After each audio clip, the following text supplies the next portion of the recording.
ప్రభు చరితం స్టార్ట్ చేయండి aunty. Avatar Meher బాబా की జై. అవతార్ మెహర్ బాబా की జై. అందరికీ జై మెహర్ బాబా. మనము మెహర్ ప్రభు చరితం 12వ భాగం చదువుకుంటున్నాం. అందులో ప్రస్తుతం బాబా 1955 నవంబర్లో భాషా ప్రాతిపదికన సహవాస ఏర్పాటు చేశారు. అందులో ఇప్పుడు గుజరాతీ వాళ్ళకి సహవాస ఏర్పాటు చేసిన విషయాల్ని మొదలుపెట్టారు.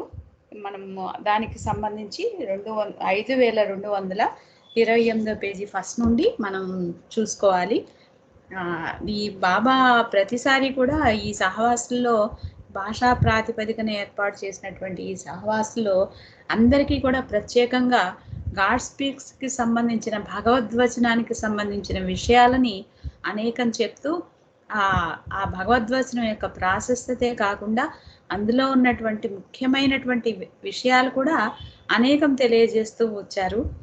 అయితే ముందుగా అది మనకు అర్థం కావాలన్నా, అవగాహన కావాలన్నా, ఆచరణలో పెట్టుకోవాలన్నా ఆయనకు మనం విధేయులై ఉండాలి. బాబా అంటారు, మీరు నాకు విధేయులు కూడా కాలేరు అని నాకు తెలుసు. కనీసం మీకు అది కుదరకపోతే నన్ను నిరంతరం నామస్మరణన్నా చేస్తూ ఉండండి. నిరంతరం అంటే ఒక్క క్షణం కూడా గ్యాప్ లేకుండా నిరంతరం నన్ను స్మరిస్తూ ఉండండి అంటారు. ఎందుకంటే ఈ గుజరాతీ సహవాసు ప్రారంభంలోనే బాబా వచ్చేటప్పుడు కారులో ఒక సంఘటన జరుగుతుంది. ఆ కారు ప్రమాదంలో పడిపోయినప్పుడు ఆ ప్రమాదం తప్పుతుంది. గోతులో పడాల్సినటువంటి ఆ కారు, బాబా వస్తున్నటువంటి కారు మెహరాజాద్ నుంచి మెహరాబాదు పడబోతున్న సమయంలో త్రుటిలో తప్పి మామూలుగా అవుతుంది. అప్పుడు బాబా వాళ్ళని అడుగుతారు, మీలో ఎవరైనా ఆ సమయంలో నా నామాన్ని స్మరించారా అని. ఒకళ్ళేమో మేము మీతోనే ఉన్నాం కదా, ఇంకా మా ఎదురుగుండా ఉన్నప్పుడు ఎందుకో అంటారు.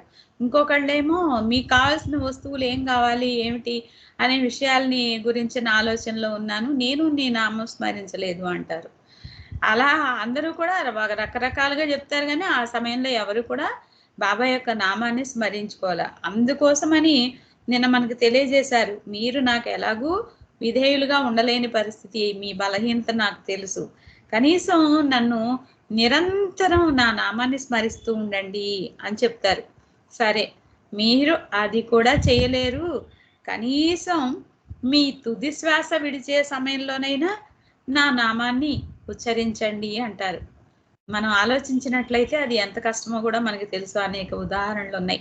ఇప్పటి నుంచే ప్రతి విషయంలోనూ ఆయన నామాన్ని గుర్తుపెట్టుకోకపోతే ఆఖరి శ్వాస విడిచేటప్పుడు నామం గుర్తు చేర్చుకోవడం ఎంత కష్టం. కానీ అది ఆయనే మనకి ఇవ్వాలి, ఆ నామాన్ని స్మరించేటువంటి ఇది కూడా. ఎందుకంటే మనం బలహీనులం, అది కూడా ఆయనే ఇవ్వాలి మనకి. దానికోసం మనం ఆయన్ని కనీసం ప్రార్థించాలి. ఇప్పటి నుంచి కూడా నామస్మరణ చేసుకుంటూ ఉండడానికి, ఏదైనా ఏం జరిగినా ప్రయత్నం చేస్తూ ఉండాలి. మనం గనక ఒక్క అడిగేస్తే ఆయన 10 అడుగులు వేసి మన ముందుకొచ్చి మనకు చేయూత ఇచ్చి ఆసరా ఇచ్చి ఆయనలో మనల్ని ఐక్యం చేసుకుంటారు. అందుకే బాబా అంటున్నారు, మీ తుది శ్వాస విడిచే ముందైనా నామాన్ని ఉచ్చరించండి అంటూ, ఉదాహరణకి ఆర్నవాజు సోదరుడు నోజర్ అలాగే నా నామాన్ని తలుచుకున్నాడు ఆయన తుది శ్వాసలో. అలాగే తన సోదరుడైనటువంటి జంషెడ్ కూడా అలాగే చేశాడట. అలాగే జాల్ కేరావాలా, మెహరు దమానియా అందరూ కూడా అలాగే చేశారు. చివరి క్షణంలో నా నామాన్ని తలుచుకున్నారు కాబట్టి నన్ను చేరుకున్నారు అని చెప్తూ బాబా అంటారు, ఎవరు నాకు సర్వసమర్పణ చేసుకోగలరు అంటే పిరికి వాళ్ళు నాకు సర్వసమర్పణ కాలేరు. సూరులు, ధైర్యం కలిగినటువంటి వాళ్ళు, ఇంకా చెప్పాలంటే వాళ్ళని బాబా హీరోస్ అన్నారు. వాళ్ళని ఎవరైతే సూరులు, శౌర్యవంతులై ఉంటారో వాళ్ళు మాత్రమే శరీరంతో ఉండగా తమని తాము పూర్తిగా నాకు సర్వార్పణ చేసుకుంటారు. సర్వార్పణ చేసుకున్నప్పుడు మాత్రమే మనం విధేయత చూపించగలుగుతాం అని చెప్పారు. ఆ సందర్భంగా ఈ గుజరాతీ సహవాస రోజున నవంబర్ 4వ తారీఖు జరిగినప్పుడు ఉదయం మరి అరంగం వాసులంతా వచ్చి నృత్యాలు, పాటలు, ఆటలు అవన్నీ చేసి వెళ్తారు కదా. వాళ్ళ గురించి బాబా అన్నారు, అరంగం ప్రజల గురించి, వాళ్ళంతా వాళ్ళ యొక్క ప్రాపంచికమైనటువంటి కోరికల్ని సఫలం చేసుకోవడానికి నా ఆశీస్సులు కోరుతూ వచ్చారు, నా దగ్గరకు వచ్చారు. కానీ మీరు గుర్తుపెట్టుకోండి, నేను మీ ప్రాపంచిక కోరికలు తీర్చడానికి నేను రాలేదు. నేను మీ ఒక్కళ్ళ కోసం కాదు, యావత్ ప్రపంచం యొక్క బాగోగులు కూడా నేనే చూడాలి. అంతేకాదు, ఎన్నుకోబడినటువంటి అతి కొద్ది మంది ఉన్నారు, వాళ్ళ కోసం నేను వచ్చాను అని చెప్తూ, మీరు మీ భౌతిక శరీరంతో నన్ను దర్శించుకొని నా దివ్యత్వాన్ని అనుభూతి చెందేటట్లు చేయడం కోసమే నేను వచ్చాను. మరి ఆయన యొక్క ఈ ప్రత్యేకమైనటువంటి భాషా ప్రాతిపదిక సహవాసుల గుజరాతీలకి ఎన్నో విషయాలు తెలియజేస్తూ భగవద్వచనం గురించి కూడా నేను చెప్పారు ఆనంద్ కుమార్ గారు. దాని యొక్క విశిష్టత అదంతా కూడా, దాని గురించి, అందులో ఉన్న విశేషాల గురించి కూడా చెప్తూ, చివరికి మీ భౌతిక శరీరంతో నన్ను దర్శించుకోండి, నా దివ్యత్వాన్ని అనుభూతి చెందండి, అలా అనుభూతి చెందేటట్లు చేయడం కోసమే నేను వచ్చాను అని చెప్తూ ఈరోజు ప్రారంభించుకుందాం. ఏం చెప్పారో చూద్దాం. హజరత్ బాబాజాన్ ద్వారా నేను నా దివ్యానందాన్ని పొందాను. తిరిగి నా మామూలు స్థితికి రావడానికై నేను 9 నెలల పాటు మాటల కందని ఆధ్యాత్మిక వ్యధను అనుభవించాను. ఈ 9 నెలల పాటు ఎప్పుడైతే హజరత్ బాబాజాన్ భూమధ్య స్థానంలో బాబాని ముద్దు పెట్టుకోవడం జరిగిందో, అప్పుడు ఆయన పొందినటువంటి ఆ దివ్యానందం, ఆ స్థితి నుంచి ఆయన ఈ ప్రాపంచికమైనటువంటి ఈ వ్యవస్థలోకి, వీటిలోకి, ఈ జీవనంలోకి రావటం అనేది జరగల. ఆ సమయంలో మనకి తెలుసు, మనం లార్డ్ మెహర్ 2వ భాగంలో మొదటి భాగంలో చదువుకున్నాం మేర్వాన్కి సంబంధించినటువంటి ఆ విషయాల్ని. ఆ తల్లి ఎంతగా బాధపడింది, ఆహారం తినకుండా ఉండడం, పెట్టిన ఆహారాన్ని డ్రాయర్ సొరుగులో దాచేసేయటం, లేదంటే వాళ్ళ అమ్మ చూడకుండా కుక్కలకి వాటికి పెట్టేయటం, ఆహారం తినకుండా ఏకాంతవాసం ఉంటూ ఎటో చూస్తూ, చూపు ఆర్పకుండా, నిద్రపోకుండా, నిద్ర మాత్రలు ఇచ్చినప్పటికీ కూడా నిద్రపోకుండా ఎంత కష్టమైనటువంటి వ్యధను అనుభవించారో మనకి చాలా క్లియర్గా తెలియజేశారు అక్కడ మొదటి భాగంలో మేర్వాన్కి సంబంధించినటువంటి విషయాలు చెప్తున్నప్పుడు. ఆ విషయాన్నే ఇప్పుడు మళ్ళీ వీళ్ళకి చెప్తున్నారు బాబా, గుజరాతీ సహవాసీలకి చెప్తున్నారు. ఆ విషయాన్ని మళ్ళీ వీళ్ళకి గుర్తు చేస్తున్నారు. ఉపశమనం కోసం నేను నా తలను గోడకేసి గట్టిగా కొట్టుకునేవాడని, ఆ తీవ్రతకు గోడలు బీటలు పడేవి.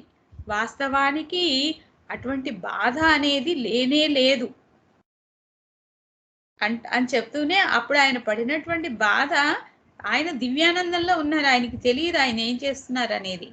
అలా అంటే ఆ బయట ఉన్నటువంటి ఈ ప్రపంచంలో ఉంటూ ఉండడం మూలంగా ఆ దివ్యానందంలో ఆయన ఈ ఎరుకలోకి రాకుండా అలా ప్రవర్తించేవారు అన్నమాట. కానీ అంత బాధ నేను అప్పుడు పడినప్పటికీ కూడా బాబా ఏమంటున్నారు, అసలు అటువంటి బాధ అనేదే లేనే లేదు అంటూ ఇక్కడ ఒక విషయాన్ని చెప్తున్నారు. ఇది మనం అంతా కూడా గుర్తుపెట్టుకోవాల్సినటువంటి విషయం. 5 సద్గురువులు నన్ను స్థూల ప్రపంచంలోనికి దింపినప్పుడు వారొక తెరను నాపై వేసి దింపుతారు. అంటే ఇప్పుడు బాబా జన్మించిన సమయంలో పంచసద్గురువులు భూమి మీదకి అవతరింపచేస్తారు అని చెప్పారు కదా బాబా. వాళ్ళు వీళ్ళు కాదు, బాబాజాన్ కానీ కాదు అనేది ఇక్కడ అర్థమవుతోంది. 5 సద్గురువులు నన్ను స్థూల ప్రపంచంలోకి దింపినప్పుడు వారు ఒక తెరను నాపై వేసి దింపుతారు. ఆ తర్వాత భూమి మీదకి వచ్చిన తర్వాత బాబాజాన్ ఇంటర్మీడియట్ చదువుతున్నటువంటి ఆ సమయంలో ఆమె ఆ ముసుగును, మనకు తెలుసు కదా, విజ్ఞాని సంస్కారాల ముసుగు వాళ్ళు వేసింది. 5 సద్గురువులు వేసింది విజ్ఞాని సంస్కారాల ముసుగు. ఆ ముసుగుని ఎవరు తొలగించారు? బాబాజాన్ తొలగించారు. ఆ స్థితిలో నేను 9 నెలలు ఉన్నాను. ఆ తర్వాత స్థూల చైతన్యాన్ని తిరిగి పొందాను. ఈ క్షణంలో నేను అనంత ఆనందాన్ని, అనంత వేదనను ఏకకాలంలో అనుభవిస్తున్నాను ఈ క్షణంలో. అప్పుడు ఉన్నటువంటి స్థితిని గురించి చెప్తున్నారు, సహవాసీలు ఉన్నప్పుడు స్థితి. ఈ క్షణంలో నేను అనంత ఆనందాన్ని, అనంత వేదనను ఏకకాలంలో అనుభవిస్తున్నాను. ఈ దేహాన్ని విసర్జించిన మరుక్షణం బ్రహ్మానందాన్ని అనుభవిస్తాను. అది తప్ప మరేదీ ఉండదు కనుక నేను పొందేది కేవలం ఆనందమే ఆనందం. ఎప్పుడు కూడా ఆయన యొక్క దివ్యానంద స్థితిలో ఎప్పుడు ఆయన ఉంటూనే ఉంటారు. అయితే అవతారుడిగా భూమి మీద వ్యక్తమైనప్పుడు ఆ విజ్ఞాని సంస్కారాల ముసుగుతో వచ్చినప్పుడు ఆ ముసుగుని తొలగించడానికి బాబాజాన్ మొట్టమొదటిగా భూమధ్య స్థానంలో ముద్దు పెట్టుకున్నప్పుడు మళ్ళీ ఆయన యొక్క దివ్యానంద స్థితిలోకి వెళ్ళిపోయి ఈ ప్రాపంచిక స్మృతి కోల్పోవడం అనేది జరిగింది. అలా 9 నెలలు ఉండడం అనేది జరిగింది. ఆ తర్వాత కథ మనకు తెలుసు. ఇంకా ఇతర సద్గురువుల దగ్గరికి వెళ్ళడం అదంతా మనం అక్కడ చదువుకున్నాం. అయితే ఇప్పుడు ఎలా ఉన్నాను నేను అంటున్నారు? అనంత ఆనందాన్ని, అనంత వేదనను ఏకకాలంలో నేను ఇప్పుడు అనుభవిస్తున్నాను. ఇప్పుడు నా పరిస్థితి అది. అయితే ఈ దేహాన్ని కూడా, ఇది మీరు చూసేటువంటి ఈ తొడుగు, ఈ దేహం ఉందే, ఇది కూడా శాశ్వతం కాదు. ఇది కూడా ఎప్పుడొకప్పుడు విసర్జించాల్సిందే. అలా విసర్జించినటువంటి క్షణం మళ్ళీ నేను నా బ్రహ్మానందాన్ని అనుభవిస్తాను. ఈ జద్ స్టేట్లోకి వెళ్ళిపోతారు. అది తప్ప ఇంకా అక్కడ ఇంకేది ఉండదు. అక్కడ ఇంకేముంటుంది? ఇంకా ఇదేం ఉండదు. అక్కడ పొందేది కేవలం ఆనందమే ఆనందం అని చెప్తూ బాబా చెప్తున్నారు మళ్ళీ మళ్ళీ, నేను గత ఎన్నో యుగాలుగా వస్తూనే ఉన్నాను. అంటే నా వయసు ఎంత ఉండి ఉండాలి? ఇప్పుడు ఈ ఒక్కసారి ఈ యుగంలో, ఈ అవతారంలో, ఈ శరీరంతో ఇది కాదు. నేను ఎప్పటి నుంచో ఇలాగే వస్తూ ఉన్నాను. మరి ఎప్పటి నుంచో వస్తూ ఉన్నటువంటి నా వయసును మీరు లెక్క వేయగలరా అంటూ బాబా మనకు చెప్తున్నారు. మీ గురించి కూడా ఆలోచించుకోండి. మీరు కూడా ఎన్నో యుగాలుగా వస్తూనే ఉన్నారు. అయినప్పటికీ మార్పు లేకుండా మీరుగానే ఉన్నారు. ఎందుకని? ఈ పునర్జన్మ వలయంలో చిక్కుకొని షడ్ వర్గాలతోనే జీవిస్తూ అలాగే ఉండడం వల్ల ఏమాత్రం మార్పు లేదు. ఆధ్యాత్మికమైనటువంటి మార్పు లేదు, పురోగతి లేదు. ఆ మార్పు కోసమే అని చెప్తూ బాబా అంటున్నారు, వాస్తవానికి ఇప్పుడు మీరు ఈ పుట్టడం ఉందే, ఈ పోవటం ఉందే, ఈ జన్మించటం ఉందే, ఈ మరణించటం ఉందే, అసలు ఏమీ లేనివే. నిజానికి అసలు ఎవ్వరు రారు, ఎవ్వరు పోరు, ఎవ్వరు పుట్టరు, ఎవ్వరు మరణించరు. ఆ స్థితిని అనుభవించేందుకు మనం బంధనాల దాస్యం నుండి విముక్తులం కావాలి. అంటే ఏ స్థితి అనుభవించాలి? ఆనందమైనటువంటి ఆ దివ్యానందాన్ని అనుభవించాలి. ఈ జనన మరణాలకి అతీతంగా ఉండాలి. ఇక్కడ ఉన్నటువంటి ఈ మాయా బంధనాలు ఏవైతే ఉన్నాయో ఈ బంధనాల యొక్క దాస్యం నుండి విముక్తులు అవ్వాలి. అప్పుడు ఆ స్థితిని, ఆ దివ్యానందాన్ని అనుభవించగలుగుతాము అని చెప్తూ బాబా మళ్ళీ చలోక్తి విసురుతున్నారు. ఈ ఉదయం ఈ విషయాలన్నీ నాకు మళ్ళీ నేను ఎందుకు గుర్తు చేసుకున్నాను? ఈ హజరత్ బాబాజాను అప్పుడు ముద్దు పెట్టుకోవడం, ఆ దివ్యానందం, మళ్ళీ అప్పుడు అనుభవించినటువంటి మా వేదన, ఇవన్నీ నాకు ఎప్పుడు గుర్తొచ్చాయనుకుంటున్నారు? ఈరోజు ఉదయం నేను లింగోచ ఆట ఆడాను. అంటే 7 పెంకులాట. అది ఆడుతున్నప్పుడు నాకు ఇదంతా గుర్తొచ్చింది అని ఆ సహవాసీలకి చెప్తున్నారు బాబా. ఆ తర్వాత మరి నిన్న చెప్పారు 6 గంటలకు వెళ్ళాలి నిజానికి. కానీ బాబా తన చలోక్తితో వాళ్ళందరినీ సంతృప్తి పరుస్తూ 5:30కే వెళ్ళారు. మెహరాజాద్ వెళ్ళారు. వెళ్ళిపోతూ చెప్తున్నటువంటి విషయాలు అన్నమాట ఇవన్నీ. ఈ విషయాలన్నీ అయ్యాక మెహరాజాద్ వెళ్ళిపోయారు. ప్రతిరోజు ఉదయం మెహరాజాద్ నుండి మెహరాబాద్ రావడం, మళ్ళీ ఈవినింగ్ సహవాస అయిపోయిన తర్వాత మళ్ళీ మెహరాజాద్ వెళ్ళిపోవటం, అలా జరుగుతూ ఉండేది కదా. మర్నాడు నవంబర్ 5 వచ్చింది. ఆ రోజున ఉదయం సుమారు 7:30 బాబా తిరిగి మెహరాబాద్ వచ్చారు. ప్రతిరోజు రాగానే బాబా మొదట హాలుకి ఎదురుగా ఉన్న తన క్యాబిన్లోకి వెళ్ళి అక్కడ పెండు, పాద్రి, విష్ణువులను కలిసేవారు. సహవాస ఏర్పాట్లు చేసే ఈ ముగ్గురు, వీరితో పాటు జగన్, బావు, మరికొంతమంది వారి విధుల నిర్వహణలో ఉండి బాబాకు సమీపంలో ఉండలేకపోయినప్పటికీ బాబా వీళ్లకు భిన్నమైన రీతిలో తన ప్రేమను అందించేవారు. అంటే వీళ్ళంతా వారి విధుల నిర్వహణలో ఉంటారు కాబట్టి వచ్చి రావడంతోనే ముందుగానే వీళ్ళ దగ్గరికి వెళ్ళి వీళ్ళని కలిసేవారు అన్నమాట బాబా స్వయంగా. ఆ విధంగా తన యొక్క ప్రేమని అందించేవారు వాళ్ళ యొక్క విధి నిర్వహణని ఇంకా చక్కగా చేసుకోవడానికి. అంటే వాళ్ళకి తగినంత మధురమైన బాధను ప్రసాదించేవారట. చూడండి, ఆ బాధ కూడా మధురమైన బాధ. బాబా సాన్నిధ్యం అనే మధుశాల అందించే ఆనందాన్ని బయట నుండి వచ్చిన ప్రేమికులు ఆస్వాదిస్తుండగా బాబా తన మండలి సభ్యులను ఇక్కట్లకు గురి చేయని రోజంటూ లేదు. అందుకే మధురమైన బాధ అన్నారు. మరి మండలి సభ్యులు వచ్చిన వాళ్ళకి చేసేటువంటి ఏర్పాట్ల విషయంలో ఎవరు ఎక్కడ ఎలా ఉన్నారు, ఎట్లా వాళ్ళకి ఏం కావాలి ఏమిటి ఇవన్నీ చూసేటువంటి ఆ సందర్భాల్లో అందులో బాబా ఏం చెప్తే అది చేయాలి తూచా తప్పకుండా. అవన్నీ చేసేటువంటి ఆ సమయంలో వాళ్ళు అనేక ఇబ్బందుల్ని ఎదుర్కొంటూ ఉంటారు. అలా ఈ సహవాస రోజుల్లో బయట నుంచే వచ్చిన ప్రేమికులు, ఈ గుజరాతీ వాళ్ళు ప్రస్తుతం జరుగుతోంది కదా సహవాసు, మరి వాళ్ళంతా బాబా ప్రేమని ఆ మధుశాల అందించేటువంటి ఆనందాన్ని అనుభవిస్తుంటే ఈ మండలి సభ్యులు మాత్రం పాపం అనేక ఇక్కట్లు అనుభవిస్తూ ఉండేవారట ప్రతిరోజు కూడా. బాబాతో ఈ ఉదయపు సమావేశాలు ముగించుకొని క్యాబిన్ నుండి బయటకు వచ్చేటప్పుడు వీళ్ళు తమ పెదవులపై చిరుదరహాసం చిందిస్తూ బయటకు రావాలి.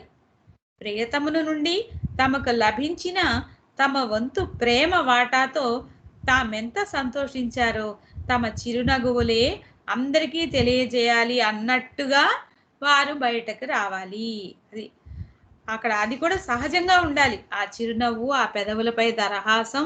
మరి ఆ బాబా మరి ముందుగానే వచ్చి వాళ్ళకి ఇది అందించేవాళ్ళు ఆ ప్రేమని, ఆ మధురమైన బాధని వాళ్ళు ఆ బయటకు వచ్చేటప్పుడు మిగతా ప్రేమికుల దగ్గరికి వాళ్ళని కలిసేటప్పుడు ఎంతో సంతోషంగా ఉన్నారనేది వాళ్ళ యొక్క చిరునవ్వు ద్వారా అందరికీ తెలియజేయాలన్నమాట.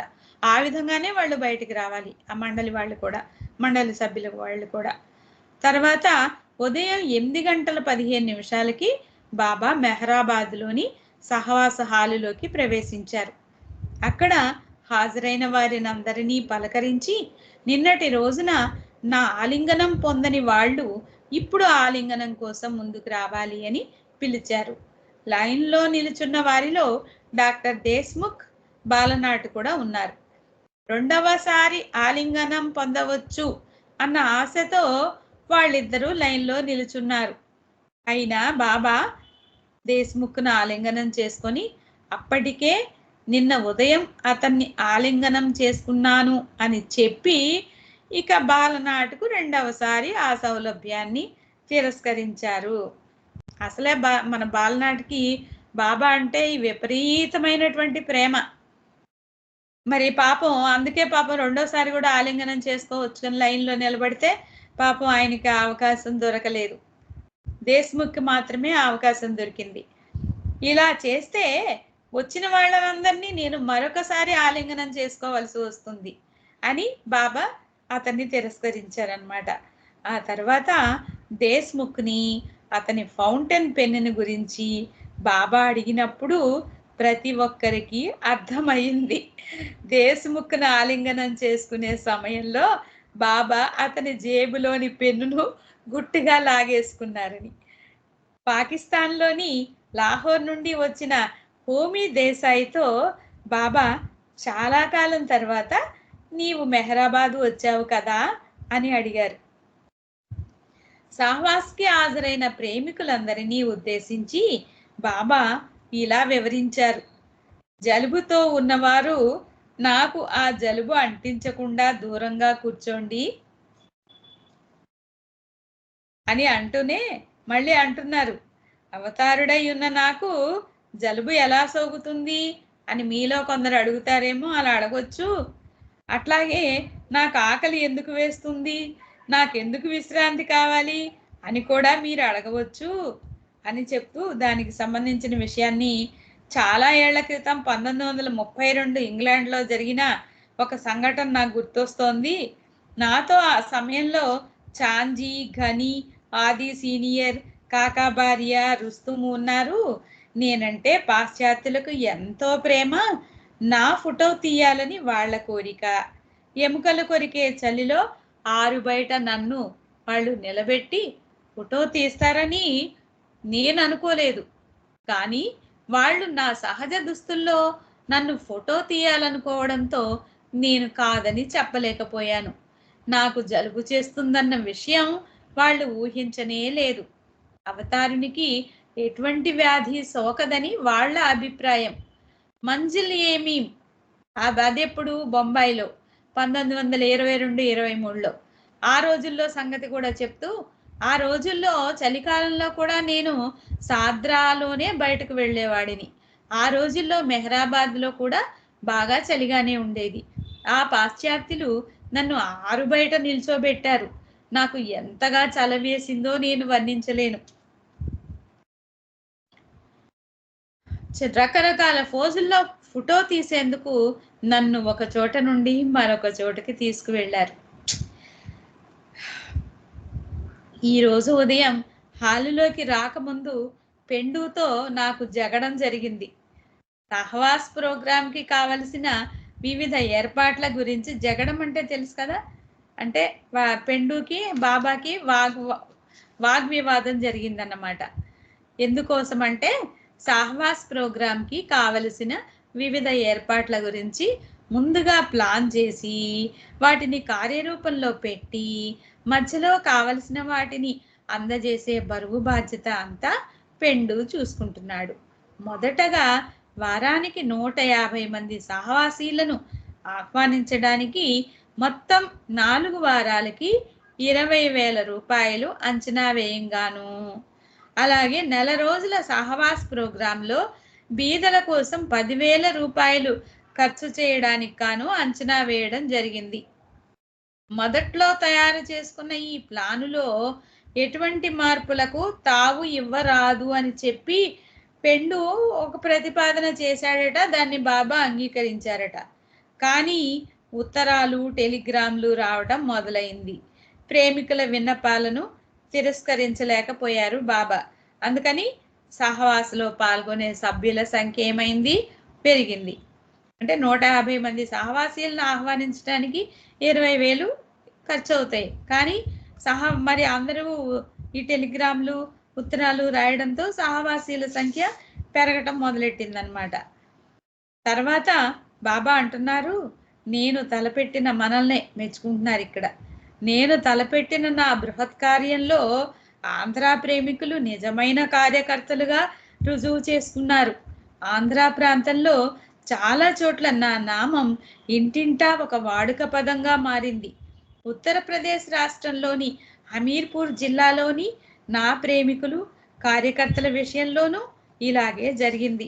అక్కడ స్త్రీలు, పురుషులు, పిల్లలు తమ నిత్య జీవితంలో ఇంటిలో పనిచేస్తున్నా, పొలాల్లో పనిచేస్తున్నా, ఏదైనా ఆఫీసులో పనిచేస్తున్నా, పిల్లలు స్కూల్కి వెళ్తున్నా, అంతా ఏ పనిలో ఉన్నా నన్ను కీర్తిస్తూ పాడుకుంటూ తమ పనులు చేసుకుంటూ ఉంటారు.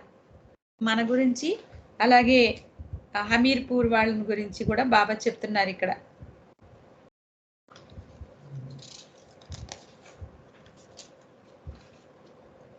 మహారాష్ట్ర సహవాసీల సంఖ్య 2,000కి, ఇంకా 2 minutes ఉంది. మహారాష్ట్ర సహవాసీల సంఖ్య 200కి చేరింది. 150 అనుకున్నారు కదా, కానీ 200 అయిపోయారనమాట. సహవాసలో పాల్గొనడానికి ఇచ్చగించిన వారిలో చాలా మందిని మొదట్లో వదిలిపెట్టడమైంది. వాళ్ళని ఇప్పుడు తీసుకోక తప్పలేదు. మనమంతా ఒక కుటుంబంలోని సన్నిహిత సభ్యులమన్న ప్రాతిపదిక పైన ప్రస్తుతం సహవాసలో ఉన్నాం కనుక నేను ఈ విషయాలన్నీ మీతో ముచ్చటిస్తున్నాను. సహవాసీల సంఖ్య ఒక గ్రూపులో 200 దాటడంతో పెండు ఎదురు తిరుగుతున్నాడు. దాని గురించి అన్నమాట వాగ్వివాదం. బీదల కోసం అనుకున్న 10,000 రూపాయలను పెండు 5,000కి కుదించాడు. దానికి అది బాబాకి ఇష్టం లేదనమాట. ఇక సహవాసలో పాల్గొనేందుకు అనుమతిని ఇవ్వడం అనేది కూడా నిలిపివేశాం. దూర ప్రాంతాల నుండి వచ్చి సహవాస్కి హాజరవుతున్న వారందరూ ప్రేమికులని, కార్యకర్తలని నేను పెండుకి వివరించాను. ఇప్పుడేమో ఒక బృందంలో సభ్యుల సంఖ్య 300కి చేరవచ్చు అనిపిస్తోంది. ఇలా సంఖ్య పెరగడంతో మిగతా అవసరాలతో పాటు ముందుగా వాళ్ళకి కావలసిన పడకల కోసం పెండాలను పెంచడం, మరిన్ని మంచాలు, దుప్పట్లు, దిండ్లు వగైరా ఇవన్నీ పెండు సమకూర్చాలి. దీంతో బీదల కార్యక్రమం కోసం కేటాయించిన డబ్బు 1,000 రూపాయలకి తగ్గిపోయింది. సహాయం అనేది దానంతటా అదే ఎలా అందుతుందో చూడండి. నోజర్ దేహాన్ని విడిచిపెట్టి నన్ను చేరుకున్నాడు. అయినా నా పని కోసం 1000 రూపాయలు వదిలి వెళ్ళాడు. దీన్ని కలిపితే మొత్తం బీదల కోసం 2000 రూపాయలు అవుతుంది. గత ఏడాది నేను దర్శన కార్యక్రమంలో ఆంధ్ర ప్రాంతానికి వెళ్ళాను. అక్కడ రిసెప్షన్ కమిటీ వారు దర్శన కార్యక్రమం కోసం నిధులు ప్రోగు చేశారు. నా ప్రయాణాల ఖర్చులు వగైరా పోను 1200 రూపాయలు అక్కడ పొదుపు చేయడం జరిగింది. ఈ సహవాస్కి ఆ డబ్బుని ఇవ్వడానికి వాళ్ళు ముందుకొచ్చారు. నేను ఎటువంటి అభ్యంతరాలు పెట్టలేదు. అందువల్ల దక్షిణాది ప్రేమికుల రిసెప్షన్ కమిటీ వారి నుండి వచ్చిన 1000 రూపాయలతో కలిపి బీదవారి నిమిత్తం మొత్తం సొమ్ము 3000 రూపాయలు అవుతుంది. అయితే మనం ఇప్పుడు పెండు నుండి అదనంగా ఒక 1000 రూపాయలు రాబట్టాలి. దీనితో మొత్తం 4000 రూపాయలు అవుతుంది. ఈ 4 లైన్లు ఉన్నాయి, అది చదివి ఆపేస్తా. పెండుని పిలిపించి బీదల నిమిత్తం ఒక్కో గ్రూపు నుండి కనీసం 1000 చొప్పున కావాలనుకుంటున్నానని బాబా చెప్పారు. చిట్ట చివర సహవాస్ జరిగే మహారాష్ట్ర బృందం వారికి డబ్బు సరిపోకపోతే వాళ్ళకి చట్నీ బకర్ అంటే తక్కువ ఖరీదైన ఆహారం ఏర్పాటు చేయొచ్చు. కొన్ని ఆధ్యాత్మిక ప్రవచనాలను ఇచ్చి నేను వాళ్లను సంతృష్టి పరుస్తాను. కేవలం చట్నీ బకర్తో వాళ్ళు తృప్తి పడతారు. ఆ ట్రీట్ నాకు తెలుసు అంటూ చమత్కరించారు. సమావేశంలో ఉన్న ప్రతి ఒక్కరూ నవ్వుకున్నారు. మనం కూడా నవ్వుకుంటూ ఈ రోజుకి బుక్ రీడింగ్ ఆపేద్దాం. అవతార్ మెహర్ బాబాకి జై.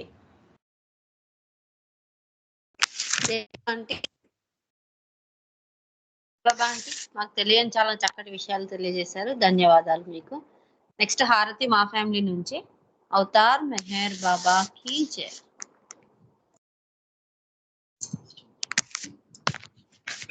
अवतार मेहर बाबा की जय। मेहरा मनोहर मनिज सहोदर आरती गुणरादि गुरु मारती गुणरादि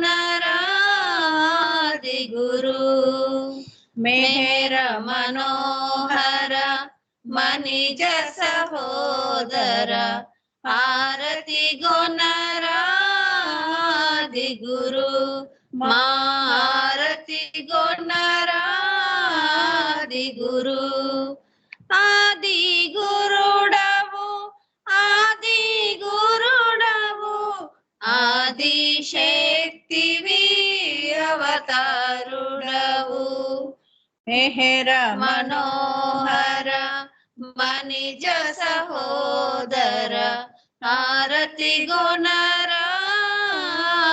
गुरु मारती गुणरादि गुरु ए विधि मेहरा निनु प्रेमिंచెను ఏ విధి మెహరా నిన్ను ప్రేమించెను ఆ విధి మమ్ము నిన్ను ప్రేమించని ఆ విధి మమ్ము నిన్ను ప్రేమించని मेहर मनोहर మనిజ సహోదర హారతి గుణరాది గురు మారతి గుణరాది గురు ఏ రచు ఏ రుచి గణని సేవలో ఏ రచు ఏ రుచి గణని సేవలో ఆ